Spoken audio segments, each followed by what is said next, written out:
Hello friend, السلام علیکم ورحمۃ اللہ وبرکاتہ۔ رسول صلی اللہ علیہ وسلم نے فرمایا، جو شخص لیلۃ القدر میں ایمان اور ثواب کی نیت سے عبادت کرے، اس کے پچھلے تمام گناہ معاف کر دیے جاتے ہیں۔ یہ حدیث ہمیں یہ سکھاتی ہے کہ شب قدر ایک عظیم رات ہے جس میں عبادت کرنا ثواب کا سبب بنتا ہے۔ یہ رات صرف عبادت کا نہیں بلکہ گناہوں کی معافی کا بھی ذریعہ ہے۔ ہمیں اس رات کو نعمت سمجھنا چاہیے۔ زیادہ سے زیادہ عبادت، قرآن کی تلاوت اور دعاؤں میں وقت گزارنا چاہیے تاکہ ہم اللہ کی رحمت اور مغفرت حاصل کر سکیں۔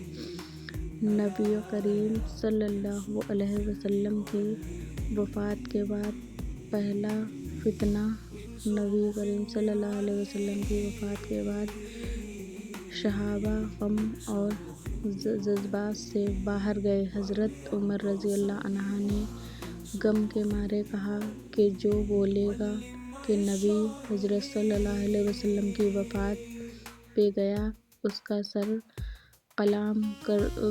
قلم کر دوں گا، مگر حضرت ابوبکر رضی اللہ تعالیٰ نے صبر اور عقل سے کام لیتے ہوئے قرآن کی یہ آیت پڑھی، محمد صلی اللہ علیہ وسلم نے صرف ایک رسول ہیں، انہیں پہلے بھی بہت سے رسول گزر چکے ہیں۔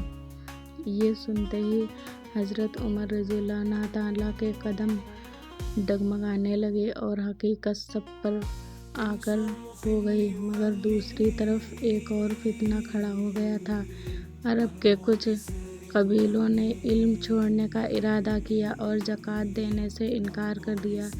حضرت ابوبکر رضی اللہ عنہ نے کہا، جو نبی صلی اللہ علیہ وسلم کو زکوٰۃ دیتا ہے وہ اب بھی دے گا، میں کسی کو اسلام سے ہٹانے نہیں دوں گا۔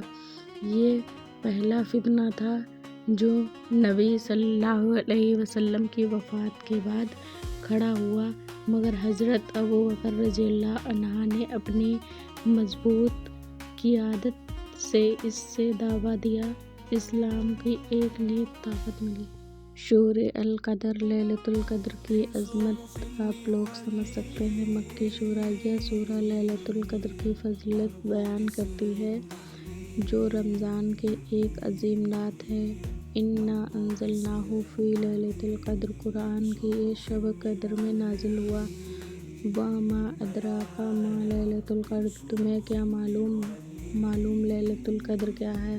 لیلۃ القدر کی خیر من الف شہر، یہ رات 1000 مہینوں سے بہتر ہے۔ تنزل الملائکۃ والروح فیہا، اس رات فرشتے اور جبریل بھی اترتے ہیں۔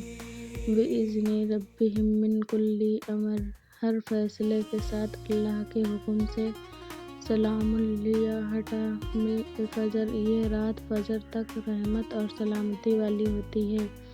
یہ سورہ ثابت کرتی ہے کہ اس رات عبادت کا اجر 83 سال کی عبادت سے زیادہ ہے، اس لیے اسے غنیمت میں سمجھنا چاہیے۔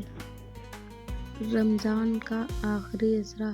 حضرت عائشہ رضی اللہ عنہا سے روایت ہے کہ جب رمضان کا آخری عشرہ آتا ہے تو نبی صلی اللہ علیہ وسلم اپنے تہبند مضبوط بنا لیتے ہیں، یعنی عبادت کے لیے اپنی کمر کس لیتے ہیں، اور راتوں میں اپنے رسول صلی اللہ علیہ وسلم خود بھی جاگتے اور اپنے گھر والوں کو بھی جگایا کرتے تھے۔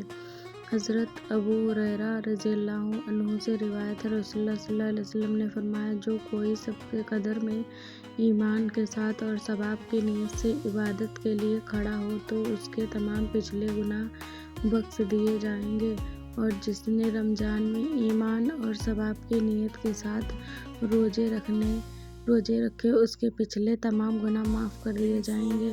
حضرت عائشہ رضی اللہ عنہا سے روایت ہے کہ رسول صلی اللہ علیہ وسلم نے فرمایا، شب قدر کو رمضان کی آخری عشرے کی تاک 21، 23، 25، 27، 29 کی راتوں میں تلاش کرو۔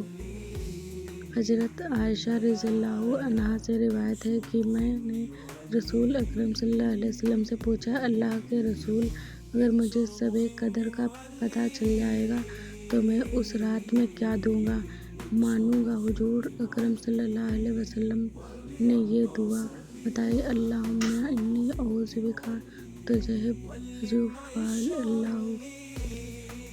حضرت عائشہ رضی اللہ عنہا فرماتی ہیں، اللہ کا رسول وفات کا رمضان آخری عشرے کے تازہ تر اللہ سب کو ہدایت دے، رمضان میں رات جگنے کی۔ پلیز اگر ویڈیو اچھی لگے لائک کریں، کمنٹ کریں، شیئر کریں، سبسکرائب